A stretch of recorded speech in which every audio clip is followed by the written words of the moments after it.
Xin chào các bạn, rất vui được gặp lại các bạn trong series hướng dẫn xây dựng nhân vật của Reverse 1999. Ở bản cập nhật 2.3 này, Jay là nhân vật thứ hai được rate up sau màn đảo ngược thứ tự banner của nhà phát hành. Hãy cùng mình tìm hiểu xem anh Jay này trai đến mức nào qua video phân tích nhân vật ngày hôm nay. Và không để các bạn chờ lâu nữa, intro nào! Jay được định hướng là một nhân vật hỗ trợ tạo khiên và hỗ trợ sát thương, mang thuộc tính Beast và gây sát thương Reality Dam. Điểm đặc trưng của Jay chính là khả năng tương tác mạnh mẽ với hiệu ứng burn. Không chỉ áp dụng burn cho kẻ địch, mà Jay còn áp dụng burn lên cho cả bản thân, từ đó tự giảm máu và cường hóa sát thương cho các đòn tấn công. Nhắc lại về debuff burn cho những ai chưa rõ, thì burn là một negative status, có thể cộng dồn lên tới 30 tầng. Mỗi kẻ địch hay là nhân vật chỉ mang một hiệu ứng burn với nhiều tầng cộng dồn và chỉ được tính là một negative status. Nếu như kẻ địch có hiệu ứng này, thì vào cuối hiệp, ứng với mỗi cộng dồn, kẻ địch sẽ nhận sát thương Genesis Dam tương đương 4% lượng attack của người mang debuff. Hơn nữa, burn cũng sẽ làm giảm khả năng hồi phục của người mang debuff. Ngoài ra, đặc tính của burn chính là lượng cộng dồn sẽ giảm đi một nửa sau khi kích hoạt, và lượng cộng dồn còn lại sẽ được làm tròn xuống. Ví dụ như khi kẻ địch có 7 cộng dồn burn, nếu như không nhận thêm hiệu ứng burn nữa, thì sau hiệp đầu tiên, lượng cộng dồn sẽ giảm đi một nửa là còn 3 cộng dồn. Sau hiệp thứ hai là còn 1 cộng dồn, và hiệp thứ ba thì lượng cộng dồn sẽ hết. Còn đối với Jay, hiệu ứng burn áp dụng lên anh chàng không khác biệt quá nhiều so với hiệu ứng trên kẻ địch, tuy nhiên sẽ đặc biệt hơn một chút. Lượng cộng dồn burn trên người Jay có thể lên tới tối đa 35 cộng dồn qua hiệu ứng của Insight 3, khác với 30 cộng dồn tối đa của debuff thông thường. Ở Insight 1, mỗi khi Jay áp dụng burn lên kẻ địch, thì anh chàng cũng sẽ nhận lại một lượng burn tương ứng. Thế nhưng, toàn bộ đòn tấn công của anh chàng đều có thể áp dụng burn, từ thẻ kỹ năng thường cho đến ultimate hay là các đòn phản kích. Nên là ta có thể hiểu đơn giản là mỗi khi Jay tấn công thì anh chàng sẽ nhận lại một lượng burn nhất định cho bản thân. Điểm đặc biệt là nếu đó là đòn tấn công đa mục tiêu thì lượng burn nhận lại sẽ bằng tổng số burn mà Jay áp dụng lên cho toàn bộ kẻ địch. Lấy ví dụ, khi Jay thực hiện đòn tấn công lên hai kẻ địch với đặc điểm là áp dụng 2 cộng dồn burn cho mỗi kẻ địch trúng chiêu, thì mỗi kẻ địch sẽ nhận lại 2 cộng dồn burn và Jay sẽ nhận lại 2 x 2 bằng 4 cộng dồn burn cho bản thân. Vậy đối với Pre-Ignition thì sao? Lại nhắc lại lần nữa, Pre-Ignition là một loại buff cung cấp thêm burn cho kẻ địch mỗi khi tấn công. Ví dụ như ISO cho đồng đội 3 cộng dồn Pre-Ignition vào đầu hiệp, thì khi đồng đội tấn công kẻ địch sẽ cho kẻ địch đó 3 cộng dồn burn. Và nếu như Jay có Pre-Ignition, thì lượng burn từ buff này mà anh chàng áp dụng lên cho kẻ địch cũng sẽ chuyển hóa thành burn cho bản thân Jay. Lấy ví dụ, khi Jay có 3 Pre-Ignition từ hiệu ứng của ISO, anh chàng thực hiện một đòn tấn công cho hai kẻ địch, và đòn đánh này áp dụng 2 cộng dồn burn cho mỗi kẻ địch, cộng thêm 3 cộng dồn burn từ Pre-Ignition, nên là mỗi kẻ địch sẽ nhận 5 cộng dồn burn. Từ đó, Jay sẽ nhận lại tới 10 cộng dồn burn cho bản thân chỉ sau một đòn tấn công. Vậy nên, ta có thể rút ra kết luận rằng càng nhiều kẻ địch trên sân thì khả năng thu thập cộng dồn burn của Jay càng hiệu quả. Và nhân vật buff thêm Pre-Ignition như là ISO có thể tăng cường hiệu ứng này cho Jay. Bên cạnh đó, điểm đặc biệt là mỗi khi Jay tấn công, thì hiệu ứng burn trên bản thân anh sẽ kích hoạt ngay mà không cần đợi đến cuối hiệp qua hiệu ứng của Insight 1. Ví dụ như trong hiệp, Jay phản kích liên tục thì mỗi đòn phản kích sẽ đều kích hoạt hiệu ứng burn khiến cho Jay liên tục bị trừ HP. Vậy nên, anh chàng có thể ghép cặp khá hiệu quả với Summerwise qua việc tự trừ HP của bản thân liên tục, giúp cường hóa đòn đánh theo sau trong array của cô nàng. Vậy lượng burn tự áp dụng lên bản thân còn có tác dụng nào khác hay không? Hãy cùng mình tìm hiểu ngay qua bộ kỹ năng của anh chàng. Kỹ năng đầu tiên là Hit Cheating, một kỹ năng counter khá đặc biệt. Khi thi triển, Jay cung cấp cho toàn bộ đồng minh một lớp khiên bảo kê trong vòng 2 hiệp. Lượng chống chịu của khiên được scale theo chỉ số attack của Jay. Đồng thời, với mỗi cộng dồn burn trên người, thì Jay sẽ gia tăng hệ số chống chịu của khiên thêm 3%. Có nghĩa là nếu như Jay có tối đa 35 cộng dồn burn, thì lượng chống chịu sẽ tăng lên gấp đôi. Còn ở mức trung bình, khiên cũng được buff thêm khoảng 50% hệ số, nên là tấm khiên có độ chống chịu khá ổn, có thể duy trì tốt trong 2 hiệp ở các ải đấu thông thường. Ngoài ra, tấm khiên còn có một vài đặc điểm như sau. Đầu tiên, khiên không chặn sát thương từ các kỹ năng tự khấu trừ máu, ví dụ như là kỹ năng của Ezra, Summerwise hay là Eternity, hay là từ chính khả năng tự khấu trừ máu qua burn ở Insight 1 của Jay. Có nghĩa là sau khi sử dụng những kỹ năng này, thì lượng máu sẽ bị trừ thẳng vào thanh HP của nhân vật, chứ không trừ vào HP của khiên. Đây là một cơ chế khá tốt cho những nhân vật chơi theo lối đốt máu để tăng sát thương như là Jay hay là Summerwise. Thế nhưng, vẫn có ngoại lệ, đó là tấm khiên lại giảm sát thương cho kỹ năng tự trừ máu Association của Kakania. Hơn nữa, khác với burn được kích hoạt do khi Jay tấn công từ hiệu ứng của Insight 1, thì burn được kích hoạt vào cuối hiệp lại được giảm sát thương bởi tấm khiên. Vậy nên, có thể nhận định rằng việc kích hoạt burn mỗi khi Jay tấn công từ Inside 1 có hơi khác so với việc kích hoạt burn vào cuối hiệp theo như mô tả gốc của hiệu ứng. Ngoài ra, mỗi khi nhân vật có khiên bị tấn công, thì Jay sẽ thực hiện một đòn phản kích Tempering, gây sát thương Reality Dam và áp dụng 2 cộng dồn burn cho toàn bộ phe địch. Đồng thời, ứng với mỗi 10% HP đã mất của Jay, thì đòn tấn công sẽ được gia tăng thêm 10% Reality Dam. Đặc trưng của đòn phản kích chính là số lần kích hoạt ứng với số đồng minh nhận sát thương từ kẻ địch. Ví dụ như khi kẻ địch tấn công đơn mục tiêu, thì Jay sẽ thực hiện phản kích 1 lần, còn khi kẻ địch tấn công 2 mục tiêu phe ta, thì Jay sẽ thực hiện phản kích 2 lần. Từ đó, đòn phản kích có thể có tần suất kích hoạt thấp hoặc là tần suất kích hoạt vô cùng cao, tùy thuộc vào các đòn tấn công của đội hình phe địch. Vậy nên, kỹ năng phản kích này chính là nguồn sát thương chủ đạo của Jay. Kể cả khi có tần suất kích hoạt thấp, thì kỹ năng phản kích vẫn sẽ chiếm một lượng khá sát thương đầu ra so với hai kỹ năng còn lại. Hơn nữa, đòn phản kích là kỹ năng tấn công đa mục tiêu, cộng hưởng với việc hiệu ứng áp dụng và kích hoạt burn như mình đã nêu ở trên, thì Jay có khả năng nạp cộng dồn burn vô cùng mạnh mẽ, cũng như lượng máu tự khấu trừ cũng sẽ rất lớn trong những ải đấu mà kẻ địch tấn công liên tục. Vì lẽ đó, lượng sát thương đầu ra của Jay sẽ phụ thuộc khá nhiều vào môi trường kẻ địch. Ngoài ra, còn có một số lưu ý cho đòn phản kích. Đầu tiên, đòn phản kích sẽ được tính là đòn đánh theo sau, có thể cung cấp Eureka cho 37. Thứ hai, điều kiện kích hoạt phản kích là có khiên của Jay và bị tấn công. Do vậy, sát thương chịu thay cho đồng đội của Kakania sẽ không kích hoạt phản kích. Và khi trong trạng thái né đòn từ Ultimate của Regulus và không nhận sát thương, thì Jay vẫn có thể phản kích. Ngoài ra, còn có một ngoại lệ là Jay sẽ không kích hoạt phản kích khi kẻ thù cũng phản kích, để tránh vòng lặp vô tận. Và còn một lưu ý nữa cho kỹ năng này, như các bạn đã biết, ở thời điểm hiện tại chưa có cơ chế gia tăng giá trị cho khiên. Nếu như khiên của Jay đang tồn tại mà có một loại khiên khác chèn vào, thì khiên đó sẽ thay thế luôn khiên của Jay nếu như khiên mới có lượng HP nhiều hơn khiên cũ. Còn nếu như khiên mới không có lượng HP bằng khiên cũ của Jay, thì khiên mới sẽ không được buff và coi như không có điều gì xảy ra cả. Chính vì vậy, hãy hạn chế sử dụng Jay với một nhân vật tạo khiên khác ở thời điểm hiện tại, vì khiên mới có thể xung đột với khiên cũ, khiến cho Jay mất phản kích hoặc là khiến cho lượng khiên mới được buff trở nên vô dụng. Tuy nhiên, ở phiên bản 2.3, với Euphoria của Miss New Bubble, thì cô nàng có khả năng gia tăng giá trị cho lớp khiên cũ. Vậy nên, trong tương lai, Miss New Bubble sẽ là nhân vật tạo khiên đầu tiên có thể tương tác tốt với Jay. Kỹ năng thứ hai là Hardness Testing, một kỹ năng debuff đơn mục tiêu. Khi thi triển, anh chàng gây một lượng khá sát thương Reality Dam lên một mục tiêu chỉ định, đồng thời áp dụng 2 cộng dồn burn cho mục tiêu đó. Hơn nữa, Jay cung cấp cho toàn bộ đồng minh buff Dam bonus, được xác định là một loại buff startup. Với mỗi cộng dồn burn trên bản thân sẽ cung cấp 1% Dam bonus cho toàn bộ đồng minh trong vòng 2 hiệp. Và với việc Inside 3 tăng lượng burn tối đa lên 35 cộng dồn, thì Jay có thể cung cấp tối đa 35% Dam bonus cho đồng đội, một con số khá ấn tượng đối với một thẻ kỹ năng thường. Thế nhưng, trung bình con số này chỉ ở mức 15 đến 20% Dam bonus nếu như Jay không đi chung với các nhân vật hỗ trợ cung cấp burn khác. Đặc điểm của kỹ năng chính là Jay sẽ cung cấp buff trước, sau đó mới giải quyết lượng burn thay đổi từ kỹ năng. Vậy nên, nếu như Jay đang không có cộng dồn burn nào trên người, thì kỹ năng sẽ không cung cấp buff cho đội hình. Các bạn hãy lưu ý vấn đề này. Không chỉ vậy, lượng Dam bonus sẽ được cố định ở thời điểm thi triển kỹ năng. Có nghĩa là dù cho lượng burn của Jay có thay đổi, thì lượng Dam bonus vẫn sẽ cố định ở thời điểm dùng thẻ. Vậy nên, hãy chú ý lượng burn trên người Jay trước khi sử dụng kỹ năng. Thông thường, ta có thể sử dụng thẻ này sau khi Jay phản kích nhiều lần, khiến cho anh chàng nhận lại một lượng lớn cộng dồn burn cho bản thân. Còn về kỹ năng Ultimate, Over the Hedge Street, thì đây là một kỹ năng tấn công đa mục tiêu. Khi thi triển, Jay sẽ gây sát thương Reality Dam cho toàn bộ phe địch. Đồng thời, anh chàng áp dụng một lượng burn cho toàn bộ phe địch bằng với số cộng dồn burn hiện có trên người Jay. Sau khi áp dụng burn, với mỗi cộng dồn vượt quá giới hạn 30 stack, thì đòn tấn công sẽ được gia tăng thêm 10% Reality Dam. Có nghĩa là nếu như Jay đang có 35 cộng dồn burn và kẻ địch đang có 30 cộng dồn burn, thì lượng cộng dồn vượt ngưỡng sẽ là 35 cộng dồn. Và Ultimate sẽ nhận thêm 350% Reality Dam, có nghĩa là gấp đôi sát thương. Có thể thấy, việc nhận thêm scale từ lượng burn vượt ngưỡng khiến cho Ultimate gây sát thương khá tốt. Tuy nhiên, lượng sát thương trung bình đến từ Ultimate lại không quá lớn nếu so với kỹ năng phản kích, chỉ chiếm khoảng 20 đến 30%. Vậy nên, Ultimate không phải là kỹ năng chủ đạo của Jay và ta không cần quá chú trọng việc tích lũy một xì cho Ultimate. Ngoài ra, lưu ý rằng Ultimate sẽ không cung cấp debuff burn cho Jay theo như mô tả của kỹ năng.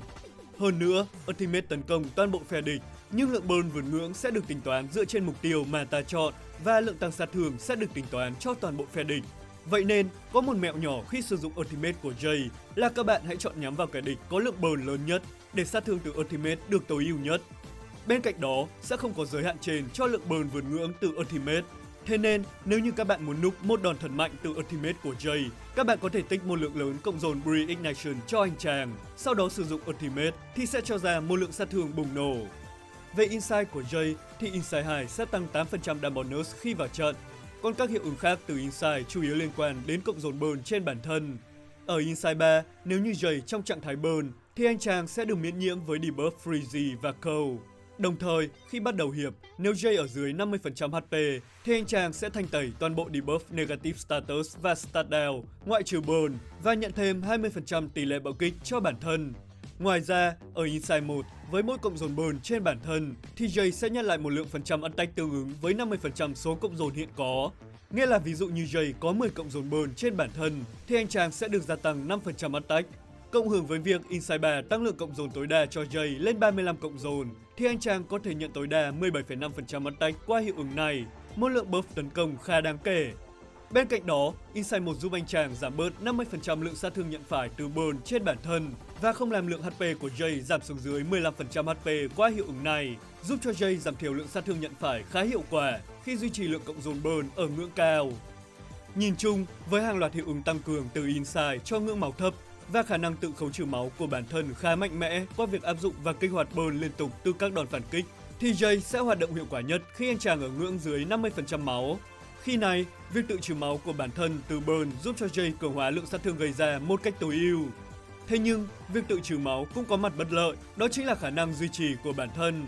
Mặc dù ở các ải đấu thông thường như là ải cốt truyện hay là Limbo, Jay hoàn toàn có thể duy trì tốt ở ngưỡng máu thấp mà không cần đến healer do lượng sát thương từ kẻ địch không quá cao. Nhưng đối với các ải Red Boss thì Jay sẽ gặp áp lực sinh tồn đối với những kẻ địch gây sát thương lớn. Trong khi đó, điều ta cần làm lại chính là duy trì Jay ở ngưỡng máu vừa đủ thấp mà vẫn có thể chống chịu tốt từ những đòn tấn công của kẻ địch. Đây cũng chính là điểm hạn chế của Jay ở thời điểm hiện tại, khi chưa có nhiều nhân vật có thể hỗ trợ tốt cho khả năng duy trì ở ngưỡng máu thấp, ngoài Kakania. Trong tương lai, Miss New Bubble và Eternity sẽ cải thiện đáng kể điểm yếu này của Jay, khiến cho anh chàng có thể hoạt động ổn định ở ngưỡng máu thấp mà không cần đến hỗ trợ hồi phục. Còn về lượng sát thương từ Jay thì như mình đã phân tích ở trên, lượng sát thương từ anh chàng chủ yếu đến từ kỹ năng phản kích. Tuy nhiên, kỹ năng này cũng có hạn chế ở thời điểm hiện tại. Đầu tiên, sát thương phản kích phụ thuộc khá nhiều vào môi trường kẻ địch. Thế nhưng, đây không phải là vấn đề quá lo lắng, vì trong các content game sau này, kẻ địch sẽ đều tấn công 2 đến 3 lần trở lên trong một hiệp. Chỉ nhiều đó là đủ để đảm bảo lượng sát thương của phản kích. Tuy nhiên, vấn đề thứ hai là lượng khiên không đủ dày để duy trì trong 2 hiệp nếu như ải đấu có kẻ địch gây sát thương lớn. Chẳng hạn như Jay sử dụng kỹ năng tạo khiên cấp 1 sao, thì với khoảng 1.900 điểm attack và 35 cộng dồn burn trên người, lượng HP của khiên sẽ là khoảng 3.900 điểm. Với lượng khiên này, chỉ cần boss tấn công 2 lần là khiên đã vỡ, chưa kể các đòn tấn công từ những kẻ địch khác, khiến cho Jay không thể thi triển nhiều đòn phản kích nếu như khiên bị mất. Vậy nên, ở thời điểm hiện tại, Jay chưa thể vận dụng hết khả năng gây sát thương của mình. Tuy nhiên, trong tương lai, với khả năng buff thêm giá trị khiên từ Euphoria của Miss New Bubble, thì đó lại là một câu chuyện khác. Khi này, lượng khiên sẽ được duy trì ổn định, khiến cho lượng sát thương từ phản kích sẽ được tận dụng tối ưu. Kế đến, về vận hành thì có thể nói vận hành của Jay không quá khó khăn. Do việc hiệu quả của Jay chỉ tập trung vào một kỹ năng tạo khiên và phản kích, nên là các bạn chỉ cần chú ý đến việc duy trì khiên cho đội hình là được. Nếu như bạn muốn gia tăng khả năng hỗ trợ cho đội hình, thì cần chú ý thêm sử dụng kỹ năng debuff để buff sát thương khi Jay có lượng cộng dồn burn cao hay là trước hiệp dồn sát thương của đội hình là đẹp nhất. Còn kỹ năng Ultimate thì không cần quá chú trọng. Khi nhận được Ultimate, bạn cũng không cần thi triển ngay, mà đợi khi nào cả Jay và kẻ địch có một lượng lớn burn trên người rồi mới thi triển thì sẽ tốt hơn. Và hãy ưu tiên việc duy trì khiên hơn là kỹ năng Ultimate. Kế đến, hãy cùng tìm hiểu về những nhân vật có thể kết hợp tốt với Jay. Về chủ lực, vì là một nhân vật hỗ trợ tạo khiên và cung cấp hiệu ứng, nên là anh chàng có thể kết hợp với hầu hết chủ lực ở thời điểm hiện tại. Tuy nhiên, với việc bộ kỹ năng gắn liền với hiệu ứng burn, thì Spathodia sẽ là chủ lực có thể kết hợp tốt với anh chàng. Theo đó, Iso cũng sẽ tương tác tốt với Jay trong vai trò hỗ trợ hiệu ứng, qua việc gia tăng cộng dồn burn rất hiệu quả. Bên cạnh đó, Semmerwise cũng được hưởng lợi từ khả năng tự trừ HP qua burn của Jay, tăng cường sát thương cho đòn đánh theo sau trong array của cô nàng. Ngoài ra, 37 được gia tăng hiệu quả nạp Eureka qua việc Jay phản kích liên tục, có thể sử dụng trong đội hình kết hợp với Lucy. Còn về hỗ trợ bảo kê, thì Kakania là một sự lựa chọn khá tốt ở thời điểm hiện tại. Với khả năng giảm tải sát thương nhận phải và hồi phục không quá cao, thì cô nàng có thể giúp Jay duy trì tốt ở ngưỡng máu thấp trong các ải đấu không yêu cầu áp lực sinh tồn lớn. Còn trong các ải đấu có kẻ địch gây sát thương lớn thì Jay có thể cần tới một nhân vật hồi phục đủ tốt. Khi này, Tooth Fairy và Villa vẫn sẽ là những sự lựa chọn ổn, với lượng sát thương được gia tăng thêm ngoài khả năng hồi phục. Thế nhưng, các bạn hãy lưu ý một chút, đó là hiệu quả thanh tẩy debuff từ bộ kỹ năng của Villa và Tooth Fairy có thể thanh tẩy luôn debuff burn của Jay. Do vậy, hãy chú ý khi sử dụng Ultimate trong đội hình có hai nhân vật này. Và đó là các nhân vật tương tác ổn với anh chàng ở thời điểm hiện tại. Thế nhưng, trong tương lai, cụ thể là phiên bản 2.3 khi Euphoria được ra mắt, thì sẽ có một số nhân vật tương tác với Jay tốt hơn rất nhiều. Đó là Miss New Bubble và Eternity trong vai trò hỗ trợ tạo khiên và giảm sát thương, đồng thời cung cấp hiệu ứng tăng cường sát thương, khiến cho kỹ năng phản kích được tối ưu sức mạnh. Ngoài ra, Lopera cũng là một sự lựa chọn khá tốt cho Jay khi cô nàng vừa tương tác được với hiệu ứng burn, vừa gia tăng sát thương và hồi phục cho đội hình. Kế đến, hãy cùng tìm hiểu về việc build chỉ số cho anh chàng. Bởi vì Jay gây sát thương chủ yếu qua các đòn phản kích, nên là chỉ số Incantation Mine sẽ được ưu tiên hơn so với Ultimate Mine. Ngoài ra, các loại chỉ số khác như là bạo kích, attack, đam bonus, penetration rate và các hiệu ứng giảm phòng thủ đều có thể tận dụng. Hơn nữa, Damage Taken Reduction cũng mang lại giá trị cho khả năng duy trì. Đầu tiên, về Resonance, các bạn có thể sử dụng phương án sau. Còn về Pattern, Jay có thể sử dụng Genuinity hoặc là Equibalence. Trong đó, Genuinity sẽ gia tăng sát thương hiệu quả, còn Equibalence gia tăng khả năng chống chịu cho Jay. Ngoài ra, bạn cũng có thể sử dụng phương án gốc để tiết kiệm tài nguyên với độ hiệu quả bằng lượng trung bình của cả hai phương án trên. Thế nhưng, theo mình, Jay vẫn nên đầu tư cho sát thương hơn là chống chịu, nên là mình sẽ ưu tiên Genuinity hơn. Kể đến, về sidekip của Jay, thì Best in Slot vẫn là sidekip trấn được bán trong cửa hàng, The Unbearable Linus. Sidekip cung cấp một lượng khá attack cùng dòng phụ gia tăng đam bonus. Đồng thời, nội tại gia tăng thêm chỉ số Incantation Mine nếu như người trang bị trong trạng thái burn và một lượng khá chỉ số attack khi người trang bị thi triển đòn phản kích nhóm. Vì lẽ đó, sidekip tương tác mạnh mẽ với Jay là sự lựa chọn hiệu quả trong đa phần các trường hợp. Ngoài ra, sidekip có lượng gia tăng sát thương khá tốt qua Amplification. Tuy nhiên, ở thời điểm hiện tại, ta chưa cần đầu tư để nâng cấp Amplification, vì Jay chưa phải là một nhân vật gây sát thương mạnh mẽ nên là lượng tăng cường sẽ không được tận dụng hiệu quả. Thế nhưng, từ sau phiên bản 2.3, nếu như bạn xây dựng đội hình phản kích xung quanh Jay, thì bạn hoàn toàn có thể đầu tư nâng cấp Amplification cho sidekip này. Còn về các sự lựa chọn khác, thì Knock on the Door và Blasphemer of Night đều là những sự lựa chọn thay thế tốt, mang lại hiệu quả không quá cách biệt so với trấn. Bên cạnh đó, Jay cũng có thể sử dụng tốt những sidekip 5 sao khác, ví dụ như là Yearning Desire, Silent Gaze hay là Night After Night, đều mang lại hiệu quả cao mà không tiêu tốn quá nhiều tài nguyên đầu tư. Các bạn có thể tham khảo hiệu quả của các sidekip như trên hình. Cuối cùng, hãy cùng tìm hiểu về portrait của Jay. Đầu tiên, mốc portrait 1 là mốc đem lại hiệu quả tốt nhất cho anh chàng. Ở mốc này, Jay được gia tăng trực tiếp Scale Reality Dam cho đòn phản kích, vốn là đòn gây sát thương chủ đạo. Chính vì thế, lượng tăng cường sức mạnh ở mức cao và ổn định, nên là portrait 1 mang lại giá trị tốt và đầu tư hiệu quả, bởi đây là một mốc portrait thấp. Còn về mốc portrait 2, lượng chỉ số tấn công mà Jay nhận được ứng với mỗi cộng dồn burn từ Insight 1 tăng lên 100%. Mặc dù lượng tấn công tăng lên có vẻ khá cao, nhưng mức tăng không quá đáng kể so với lượng tăng tấn công ban đầu, nên là portrait 2 chỉ mang lại hiệu quả ở mức khá. Còn mốc portrait 3 sẽ gia tăng lượng burn tối đa trên bản thân Jay lên 45 cộng dồn. Thông thường, Jay rất ít khi vượt được trên ngưỡng 35 cộng dồn, nên là mức gia tăng này chỉ mang lại hiệu quả trong trường hợp đội hình có nguồn buff thêm cộng dồn burn như là ISO hay là Spathodia. Hay khi Jay có thể phản kích với cường độ cao, thì lượng burn sẽ có thể lên ngưỡng 45 cộng dồn. Vậy nên, portrait 3 sẽ mang lại hiệu quả tùy trường hợp. Còn về mốc portrait 4, thì lượng sát thương từ Ultimate của anh chàng được gia tăng khá đáng kể. Tuy nhiên, do là một kỹ năng không đóng góp sát thương nhiều trong chiến đấu, nên là portrait 4 cũng mang lại hiệu quả chỉ ở mức khá. Cuối cùng, ở portrait 5, anh chàng một lần nữa được gia tăng lượng phần trăm attack lên 150% ứng với mỗi cộng dồn burn cho Insight 1, giống với portrait 2. Tuy nhiên, cộng hưởng với việc gia tăng giới hạn cộng dồn burn từ portrait 3, thì mức tăng trưởng của B5 sẽ cao hơn so với P2 và giá trị mang lại ở mức khá tốt. Các bạn có thể tham khảo hiệu quả của các mốc portrait như trên hình. Tổng kết lại, Jay là một nhân vật có bộ kỹ năng khá đặc thù, có cơ chế tạo khiên và phản đòn, với khả năng gia tăng sát thương phụ thuộc nhiều vào hiệu ứng burn và việc duy trì ở ngưỡng máu thấp. Do vậy, ở thời điểm hiện tại, không có quá nhiều nhân vật có thể tối ưu cho bộ kỹ năng của anh chàng. Thế nhưng, trong tương lai, đội hình của Jay sẽ được hoàn thiện hơn, và anh chàng hoàn toàn có thể phát huy tối đa khả năng gây sát thương của mình. Điều may mắn là ta có thể định hình trước đội hình của Jay trong tương lai, nên là bạn hoàn toàn có thể cân nhắc đầu tư dài hạn cho Jay ở thời điểm này. Để đến 2.3, khoản đầu tư có thể sinh lời. Và trên đây là những chia sẻ của mình về nhân vật Jay. Nếu các bạn cảm thấy hữu ích, đừng quên nhấn like, subscribe kênh và ấn chuông thông báo để mình có thêm động lực làm video.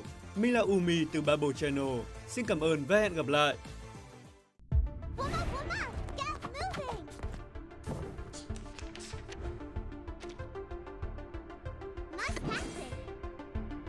Time to heat up the sharp blade. That's right! Like the lighthouse.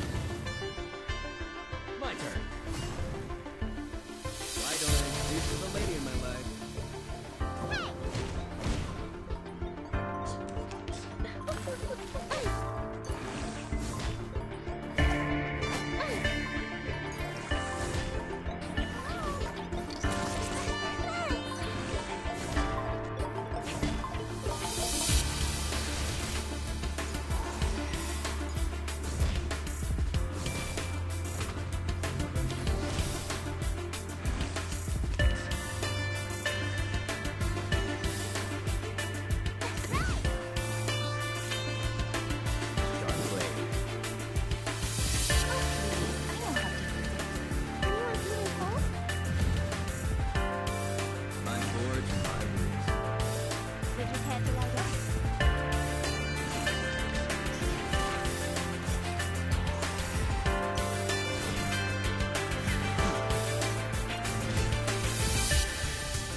Body's all nasty.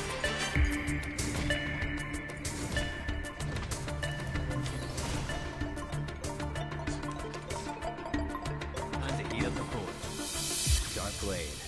Come on, this is the one pen. That's right. What you think about this?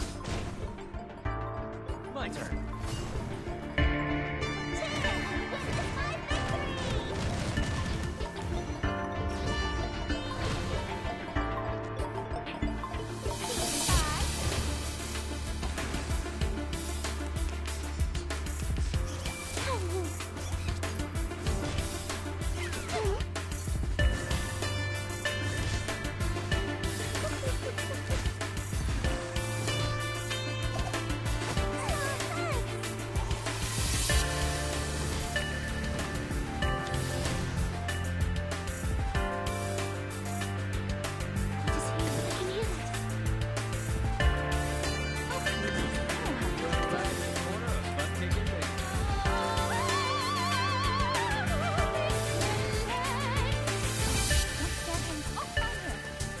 Melt it down, forge it up.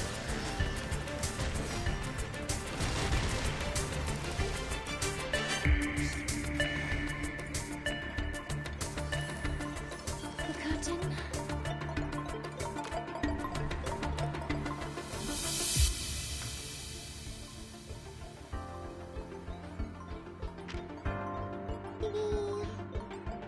Maybe we can bring flying dance back together.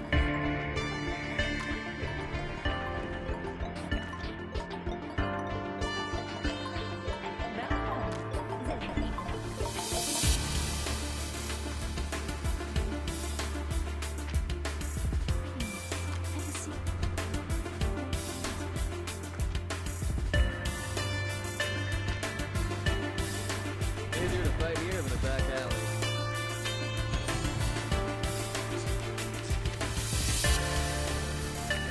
Time to heat up the forge. Agree. My turn. How can I be hard? They're so hard.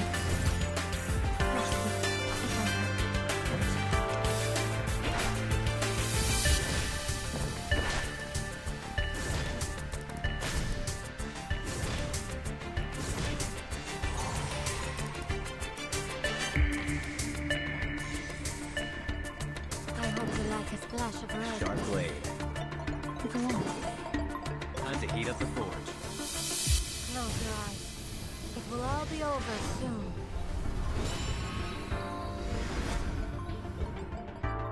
My forge, my rules. Regaining control of our bodies. Why don't I introduce you to the lady in my life?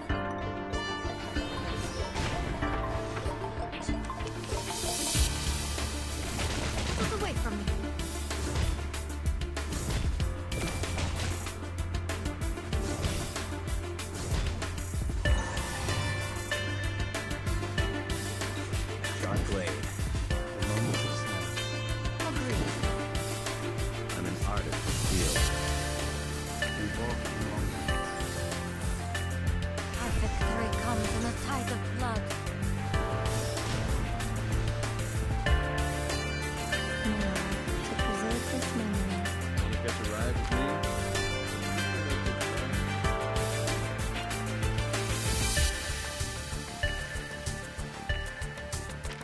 Oh, welcome. You appear to have come in a you're right on time. I was just about to start. Long chair is in the middle of the room. Easier to fight here than a back alley.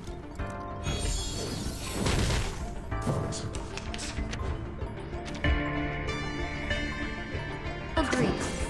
Time to heat up the forge. A sharp blade. That was certainly a choice. Our victory comes in a tide of blood. My turn. Why don't I introduce you to the lady in my life? Have I startled you?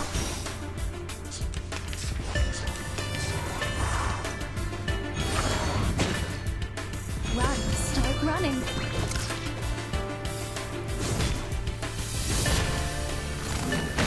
Don't be so hard.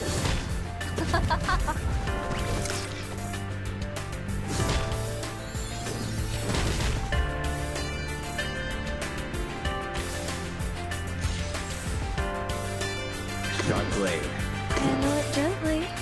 Agreed. That was certainly a choice. What'd you think about this? My child, here's something fun for you. Very well. A little surprise. Run, start running. How dare you? Walking trainer.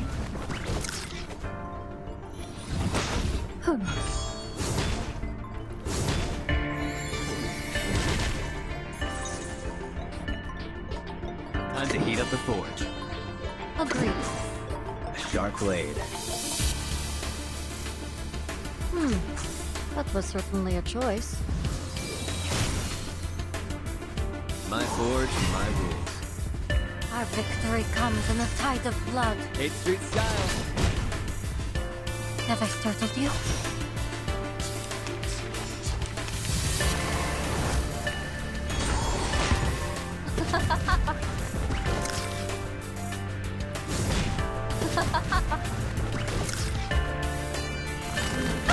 Don't be so hard. How dare you? Rotten luck!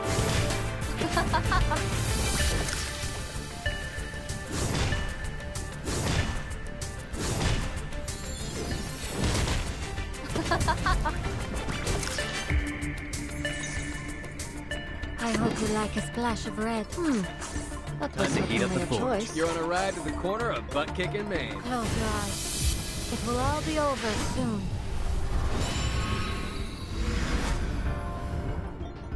Huh. Very well. What'd you think about this? Melt it down, forge it up.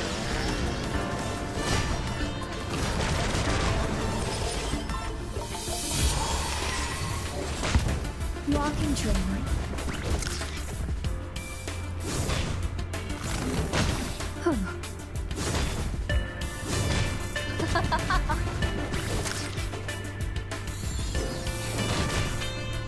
A sharp blade. Agreed. Take it easy. Pause. My turn. Our blood will burn. Flying handbag for only 3,000 favorite aunties.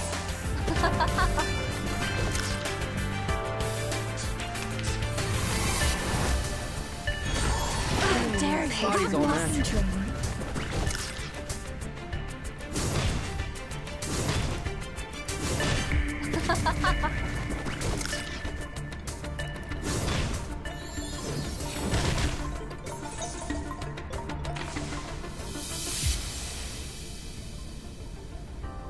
Time That to was heat up the certainly a forge. choice. Handle it gently. Down.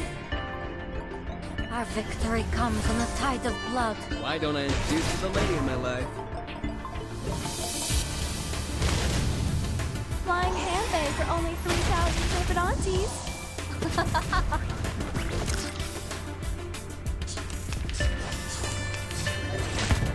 Run, start running.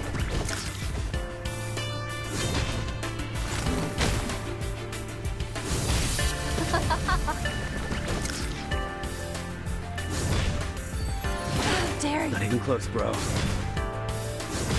Walking trainer.